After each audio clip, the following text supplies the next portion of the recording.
కొద్ది రోజుల పాటు ఇక్కడే ఉండని, త్వరలోనే బిడ్డను మరో చోటుకు మారుస్తాను. అలాగేనయ్యా. చూడు లక్ష్మమ్మ, మూడో కంటికి తెలియకుండా ఈ బిడ్డను దొంగిలించుకొచ్చాను. ఈ పిల్లాడి కోసం పోలీసులు, డిటెక్టివ్లు, ఆఖరికి డాక్టర్లు కూడా వెతుకుతుంటారు. ఎవరికి అనుమానం రాకుండా నువ్వు వీణ్ణి కంటికి రెప్పలా కాపాడాలి. అలాగేనయ్యా.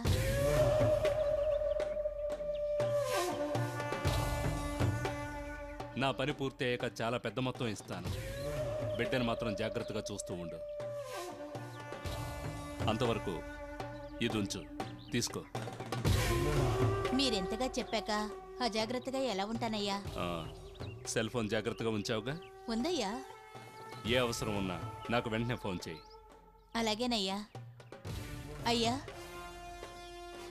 పిల్లాడికి పేరేదైనా పెట్టండి అయ్యా. పేరా? పెడతాను. ఇంకా సమయం రాలేదు. బాగా ఆలోచించి పెడతాను.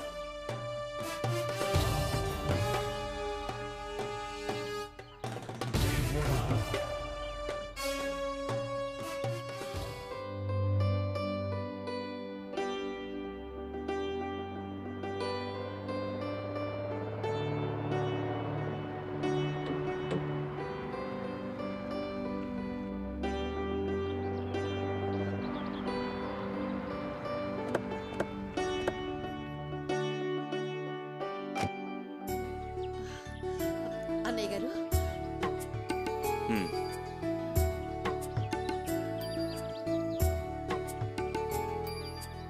రెండన్నయ్య గారు, రెండోది గారు. అమ్మా, అమ్మా, ఇంతవరకు రాకపోయేసరికి నేనెంత కంగారు పడ్డానో తెలుసా?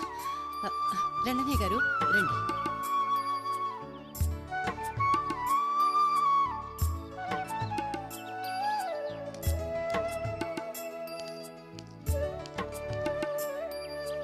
రెండన్నయ్య గారు, రండి. ఏమండి, ఏమండి, అన్నయ్య గారు వచ్చారు, రండి. ఏమండి, కూర్చోండి. నమస్కారం బాబుగారు. నమస్కారం, కూర్చోండి. మాట్లాడుతూ ఉండండి, నేను వెళ్ళి కాఫీ తీసుకొస్తాను. పొద్దుదినా ఇప్పుడే తాగేసి వచ్చా. చూడమ్మా, సాధ్యమైనంత వరకు తరంగిని బయటికి వెళ్ళనివ్వకండి. చాలా నీరసంగా ఉంది. నాకంటే మీ మాటే బాగా వింటుంది అన్నయ్య గారు. మీరే గట్టిగా చెప్పండి. నాకేమీ నీరసంగా లేదమ్మా. ఆయన ఆచూకీ కోసం మావయ్య గారు, అత్తయ్య గారు ఎండనక వాననక తిరుగుతున్నారు. మమ్మల్ని గురించి నువ్వు ఆలోచించకమ్మా. నువ్వు సాధ్యమైనంత వరకు మీ అమ్మ, నాన్న, తమ్ముడితోనూ చెల్లెలతోనూ గడపమ్మా. ఈ సమయంలో జరిగిన విషయాలు మర్చిపోవడం చాలా అవసరం. తరంగిణి ప్రతి క్షణం అల్లుడు గారి గురించే ఆలోచిస్తుంది. పిల్లలతో కూడా బావగారు ఎక్కడికి వెళ్ళారో మీరేమైనా ఊహించగలరా అని అడుగుతుంటే వాళ్ళ ఆ ప్రశ్నకి బిక్కమొహం బట్టి ఏడవటం తప్ప ఏం చెప్పలేకపోతున్నారు. నిజమే అన్నయ్య గారు. అమ్మాయి మనసు కుదుట పడ్డం అంత తేలికైన విషయం కాదు. అయినా మన ప్రయత్నం మనం చేయక తప్పదు కదా అన్నయ్య గారు. భగవంతుడే మనశ్శాంతిని కరువు చేశాక మనుషులం మనమేం చేస్తాం చెప్పండి? అవుననుకో వదినా. నాదొక చిన్న సలహా. ఏమిటోది గారు? చుట్టుపక్కల ఆడవాళ్ళని ఎక్కువగా వచ్చి పరామర్శించకుండా చూడండి. ఆ అవకాశం నేనివ్వనత్తయ్యా. ఇలాంటి పరిస్థితుల్లో చుట్టుపక్కల వాళ్ళ ఓదార్పులు గాయాన్ని మరింత రేపుతాయే గాని ఉపశమనం కలగదని వాళ్ళతో నచ్చి చెప్తాను. మంచిదమ్మా, కానీ అబ్బాయి విషయంలో నేను అన్ని వైపుల నుంచి ఆరాలు తీస్తున్నాను. నా పలుకుబడే కాకుండా రకరకాల ప్రయత్నాలు చేస్తున్నాను. కాబట్టి నువ్వు అబ్బాయిని వెతికే ప్రయత్నాలు మానేయమ్మా. కానీ మావయ్య, నాకు చేతనైన రీతిలో నేను ప్రయత్నించాలనే ఆరాటం ఉంటుంది కదా మావయ్య. కాదన్నమ్మా, కానీ నాకంటే ఎక్కువగా నువ్వు ఈ స్థితిలో ఆలోచించలేవు. పైగా నాకున్న సోర్సెస్ నీకు లేవు. అందుకే నేను ఎంతగా అడుగుతున్నాను. అలాగే మావయ్య, మీరే ప్రయత్నించండి. నిన్ను నిరుత్సాహపరచాలని అలా అనటం లేదమ్మా. నీ బాధల్లో నీ ప్రయత్నాలు ఫలించకపోతే నీలో ఆత్మవిశ్వాసం పోతుందేమోనన్న భయంతో అలా అన్నాను. అలాగే మావయ్య, నా ఆత్మవిశ్వాసాన్ని ఏ క్షణాన కోల్పోను. మీ మాట ప్రకారమే నడుచుకుంటాను. చాలా సంతోషం అమ్మా. మరి మేము బయలుదేరుతాం. బావగారు వస్తానమ్మా.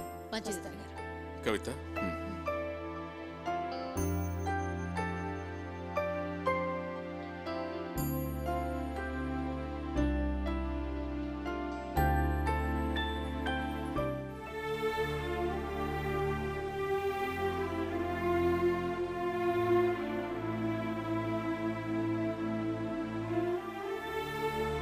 రామ్.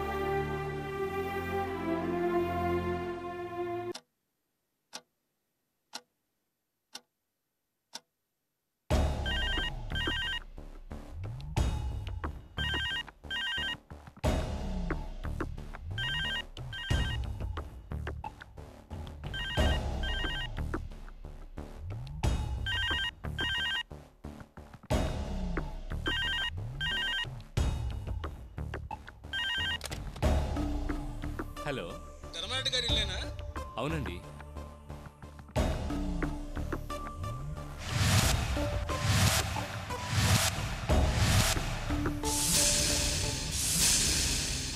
మై గాడ్,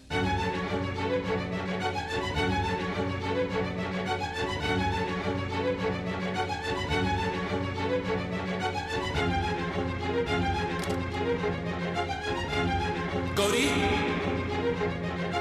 గౌరీ, ఏమిటండి? గౌరీ, ఏమిటండి? ఎందుకని అరిచారు? అది అది అది చెప్పు గోకుల్, ఏమైంది? మీ నాన్నగారు ఈ పూట ఫోన్ చేశారా? చేశారు. రాత్రి 8 గంటలకు ఫోన్ చేసి చైర్మన్ గారు ఊరు నుంచి హైదరాబాద్ బయలుదేరానని చెప్పారు. Sorry Gauri, bad news. ఏమిటి గోకుల్? నక్రకల్ బార్డర్లో డెకాయిడ్స్ మర్డర్ చేశారట.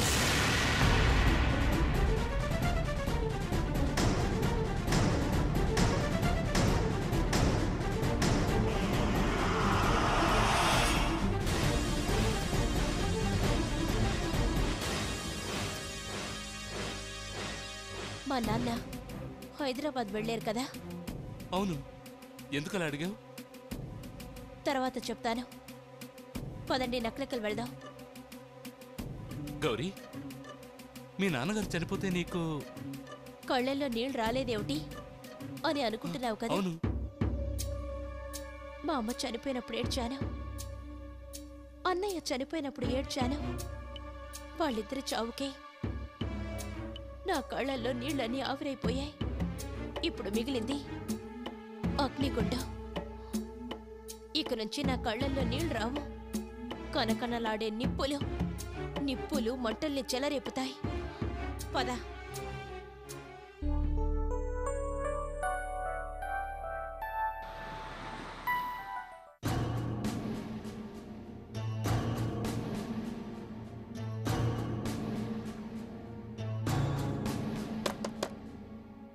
ఎవరు?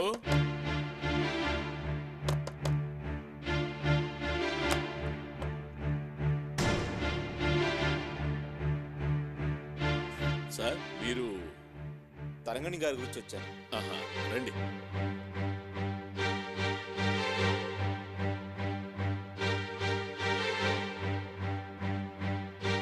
కూర్చోండి.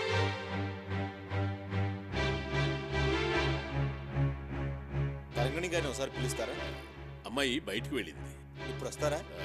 కాస్త ఆలస్యం కావచ్చు. అర్జెంట్ అయితే చెప్పండి, పిలిపిస్తాను. అంత అర్జెంటేం లేదులేండి. ఆహా, నమస్కారం అండి. నమస్తేనమ్మా. ఎస్ఐ గారు, మా అల్లుడి గారు రాజుకి ఏమైనా తెలిసిందండి? ఆ ప్రయత్నంలోనే ఉన్నామండి. ఆ, అవును, ఈ ఇల్లు మీ సొంత ఇల్లేనా? అవునండి, ఇది నా పిత్రార్జితం. అంత పెద్ద కోటీశ్వరుడికి స్వయానా వియంకులు మీరు. మీరు ఇలాంటి ఇంట్లో ఉండడం ఆశ్చర్యంగా ఉందే. దాన్నే ఉందండి. ఆయన ఆగర్భ శ్రీమంతులు, మేము మధ్యతరగతి మనుషులం. ఆదిత్య గారు మీకు బంధువులు కారా? ఆ? అలా అడిగారేంటి?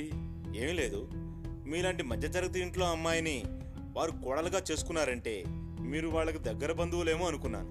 అదేం లేదు సార్. అమ్మాయి వాళ్ళ షాపులో పనిచేసేది. అమ్మాయి గుణగణాలు నచ్చి వారే వచ్చి పిల్లని అడిగారు. మేము కాదనలేకపోయాం. అంత పెద్ద సంబంధం వాళ్ళంతా వాళ్ళుగా వచ్చి అడిగారంటే మీరు ఆశ్చర్యపోయి ఉండాలే. అవునండి, మాకు నిజంగానే ఆశ్చర్యం వేసింది. ఆదిత్య అన్నయ్య గారు వదిన గారు వచ్చి మాట్లాడాకే వాళ్ళ మంచితనం అర్థమైంది. అమ్మాయి కూడా తన అంగీకారాన్ని తెలిపింది. అలా పెళ్ళైపోయింది. మీ అల్లుడు గారి మిస్సింగ్ కారణం ఎంత ఆలోచించినా దొరకడం లేదండి. ఆయనకు శత్రువులు కూడా ఎవరూ లేరు.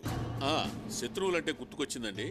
ఆ మధ్య ఎవడో లండన్ వాడు మా అల్లుడు గారిని గురించి చంపుతానని బెదిరించాడు. ఆ తర్వాత వాడి కర్మన వాడే అరెస్ట్ అయిపోయాడనుకోండి. అదంతా నిజమని మీరు నమ్మారా? అదేంటండి అలా అడిగారు? ఏమీ లేదులేండి, అలాంటి మనిషి ఎవడూ లేడని మా ఎంక్వైరీలో తేలింది. మా అమ్మాయి కూడా బెదిరింపు ఫోన్లు చేశాడు కదండి. అదో మిస్టరీ. అది కూడా త్వరలోనే బయటపడుతుంది. అయినా మీ అల్లుడు గారి మీద ఎవరికి శత్రుత్వం ఉంటుంది చెప్పండి? అలా అన్నారేమిటండి? ఎన్నో రకాల వ్యాపారాలు చేస్తున్న వాళ్ళు, పైగా కోటీశ్వరులు. ఏ దుర్మార్గుడైనా ఏదైనా ఆశించి శత్రుత్వం పెట్టుకోవచ్చుగా. ఇంపాసిబుల్. అయినా కొద్ది రోజుల్లో చనిపోయే మీ అల్లుడు గారి మీద ఎవరికి మాత్రం శత్రుత్వం ఉంటుంది చెప్పండి?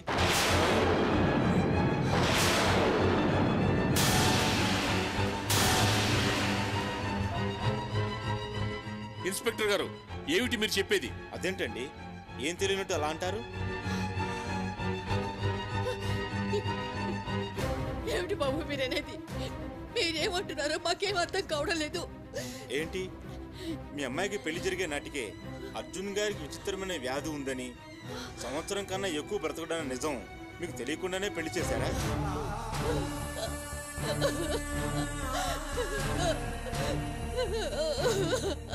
ఏంటి సార్, మీరు అన్నది నిజమా?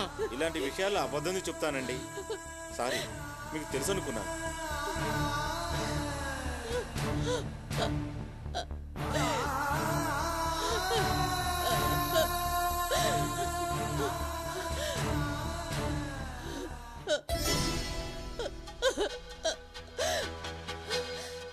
ఏమండి, అల్లుడి గారికి అలాంటి తప్పు ఉందని మీకు ముందే తెలుసా? తెలీదే. తెలిస్తే నేనెందుకు పెళ్లి చేస్తాను? నేనేమన్నా కసాయి వాడినా? సారీ సార్, మీరు బాగా షాక్ అయినట్టున్నారు. తరంగిణి గారు వస్తే నేను వచ్చేయాలని చెప్పండి.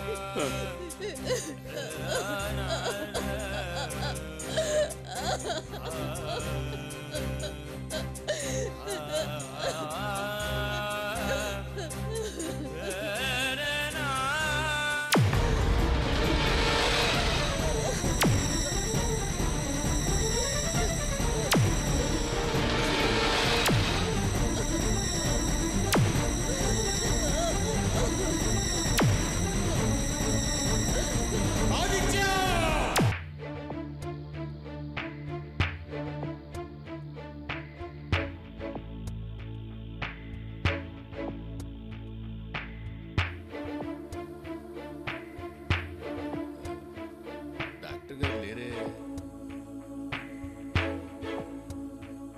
అంకుల్,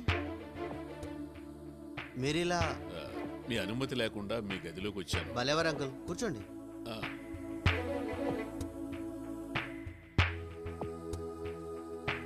చెప్పండి అంకుల్, ఏంటి ఇలా వచ్చారు? మా అల్లుడు మీకు మంచి స్నేహితుడు, అవునా? అవును, నా ప్రాణ స్నేహితుడు. ఇప్పుడు అతను ప్రాణాలతో ఉండొచ్చా? అంకుల్, నిజం చెప్పండి. ఈ రోజు దాకా బ్రతికుండే అవకాశం ఉందా? నిజాన్ని మాత్రం దాయకండి, చెప్పండి. ఎందుకు ఇలా అడుగుతున్నారు? ఎందుక? తెలిసే దాని అత్తమామలు దాని పసుపు కుంకాలు చెల్లిపోయే తేదీని ఖరారు చేశారు కదా, అది తెలుసుకుందామని. అంకుల్, మీరు ఆవేశపడుతున్నారు. ఆవేశమా? అవును బాబు. ఎందుకో తెలుసా? ప్రపంచంలో ఏ పెళ్లికైనా ముహూర్తాలు ముందు నిర్ణయం చేసుకుంటారు. కానీ మా వియ్యంకులు వారి అబ్బాయి చావు తారీఖు తెలుసుకొని నా కూతురితో పెళ్లి ముహూర్తం పెట్టించారు. ఏం బాబు, ఆవేశపడ్డం తప్ప? అదేంటి అంకుల్, ఈ విషయాలన్నీ ముందుగా తరంగిణి గారికి చెప్పే ఈ పెళ్లి చేశారని మీకు తెలుసు అనుకుంటాను. వద్దు బాబు, వద్దు. ఆ విషయాలు లోతుగా నీ దగ్గర మాట్లాడాల్సిన అవసరం నాకు లేదు. మా అల్లుడు ఈ రోజుకి బ్రతికుండటం అసాధ్యం, అవునా?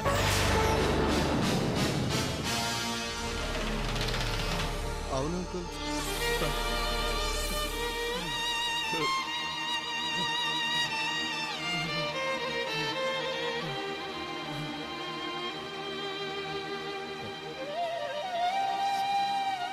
చాలు బాబు.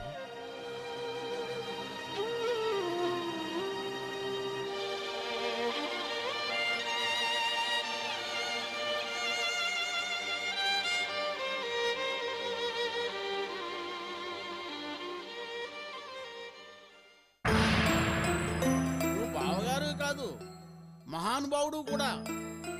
నువ్వు ఇంత అర్ధాంతరంగా చచ్చిపోతావని నేను అనుకోలేదు బావా. అవునులే, కట్టుకున్నది కన్న కొడుకు చెప్పా పెట్టకుండా సడన్ గా చచ్చిపోయిన తర్వాత రూల్ ప్రకారం నువ్వు కూడా అలాగే పోయావు. నీకు నా శ్రద్ధాంజలి బావా. నీకు ఏటేటా జయంతులు వర్ధంతులు నేను జరిపిస్తాను. అవునరా, వర్ధంతి జయంతి అంటారు కదా, ఇందులో చచ్చిపోయిన రోజునేమంటారు, బతికిన రోజునేమంటారు? వర్ధంతి జయంతి గాంధీ గారికి చేస్తారన్నా. నీ అబ్బా, ఎవరికైనా చేయొచ్చు. ముందు నేను అడిగిన దానికి చెప్పరా. వర్ధంతి అంటే పుట్టినరోజా చచ్చిపోయిన రోజా? మీకు తెలుసా సార్? తెలవకే కదరా నిన్ను అడుగుతున్నాను. ఎమ్మెల్యేకి మీకే తెల ఉందే, రౌడీ గాని నాకేం తెలుస్తుందండి? చెత్తనాయాల ఎమ్మెల్యే అవడానికి వర్ధంతులు జయంతులు తెలియనక్కర్లేదురా. మరి ఎం అంటే మర్డర్లు చేయడం తెలవాలి, ఎల్ అంటే హైకమాండ్ దగ్గర ల్యాబింగ్ చేయడం తెలవాలి, ఏ అంటే యాక్టింగ్ తెలవాలి. ఈ మూడు నెక్కచ్చిగా తెలుసుకుంటే నువ్వు కూడా ఎమ్మెల్యే అయిపోగలవు. ఓహో, అంత ఈజీగా ఉందా ఎమ్మెల్యే అవడం అని ట్రై చేసావు అనుకో, తోక తెగిపోద్ది. మాకెందుకండి ఈ ఎమ్మెల్యే పదవులు? మనుషులు ఎదురుగా ఉంటే మెచ్చుకుంటారు, అవతల కాలంగానే పక్కకు వచ్చి చండాలంగా తిట్టుకుంటారు. ఎమ్మెల్యేలు బతికంటూ నిన్ను అడిగానరా? నిన్ను అడగలేదన్నా. మరి ఎందుకు నా మీటింగ్ పెట్టావు? నరుకుతా. సారీ అన్నా. అన్నా, పాపం విశ్వనాథం గారు అన్యాయంగా యాక్సిడెంట్ లో చనిపోయారు కదన్నా. అంతేగా మరి, డబ్బుతో ఒక్కడు వెళ్తే చంపరా? మరి ఎవరు చంపారన్నా? నువ్వే కదరా చంపావు.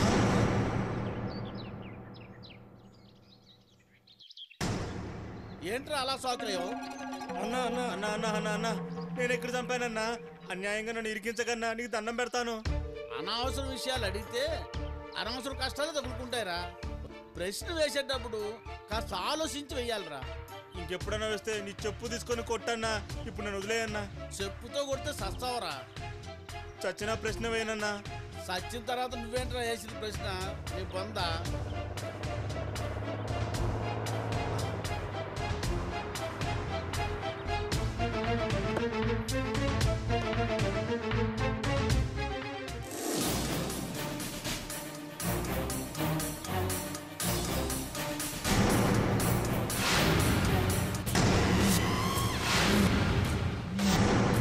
ఓ గూడూరు వెంకటేశ్వరారా, రండి రండి.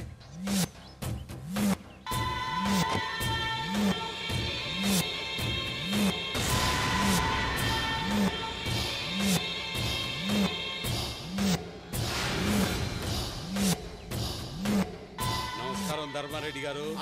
వెంకటేశ్వరారు ఎక్కడండి? మీరు ఫోన్ కూడా దొరుకున్నాను. ఆ మాట నేను అడుగుతాను ముందే అంటున్నారా? మీ మీద ఉట్టండి వెంకటేశ్వరారు. పోన్లేండి. మీరు లోపలికి వెళ్ళండి రా. రండి, మనం కూర్చొని మాట్లాడాలి. అలాగే.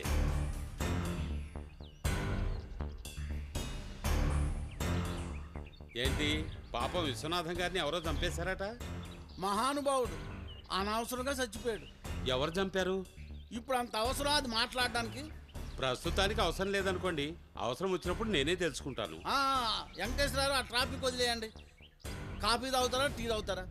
ఇప్పుడు అవేమి వద్దు గాని, మా ఫ్యాక్టరీకి ఆనుకుని ఉన్న 2 ఎకరాల జాగా నా పేరున గవర్నమెంట్ చేత రాయిస్తానని చెప్పారు కదా. ఈ ధర్మారెడ్డి మాట అంటే మాటే. ఆ పత్రాలు రాయించి నా దగ్గర పెట్టుకున్నాను కదా. నాకిస్తే కొత్త ఫ్యాక్టరీకి శంకుస్థాపన చేసుకుంటాగా. శంకుస్థాపన పిచ్చోడా? శంఖంతో పోచగాని తీర్థం ఆ రోజు మాటలు. ఇప్పుడు శంకుస్థాపనలో ప్రభుత్వ స్థలాలు పొందాలంటే ఆ శంఖంతో పోయవలసిందనయ్యా. అదేంటి? అనుకున్న మాట ప్రకారం 5 కోట్లు క్యాష్ రూపంలో ముందే ఇచ్చానుగా. వెంకటేశ్వరరావు, నేను సత్య అబద్ధం ఆడే మనిషిని కాదు. 5 కోట్లు సంవత్సరం క్రితం ఇచ్చావు. అప్పటి నుంచి అడ్డమైన వాళ్ళ కాళ్ళు పట్టుకుని పట్టా నీ పేరు మీద రాయించాను. అంత కష్టం ఉంటుందనే కదండి 5 కోట్లు ఇచ్చింది. ఇచ్చావు సరే, అప్పుడు ఆ 2 ఎకరాలు ఆనాటి మార్కెట్ ఖరీదు 40 కోట్లు. మరి ఇప్పుడు 80 కోట్లు పలుకుతుంది. అంటే నువ్వు నాకు ఇచ్చింది 5 కోట్లు, అంటే 8వ వంతు. ఆ లెక్కలు చూసుకున్నా ఇప్పుడు రేటు ప్రకారం నువ్వు ఇంకా 5 కోట్లు ఇవ్వాలి.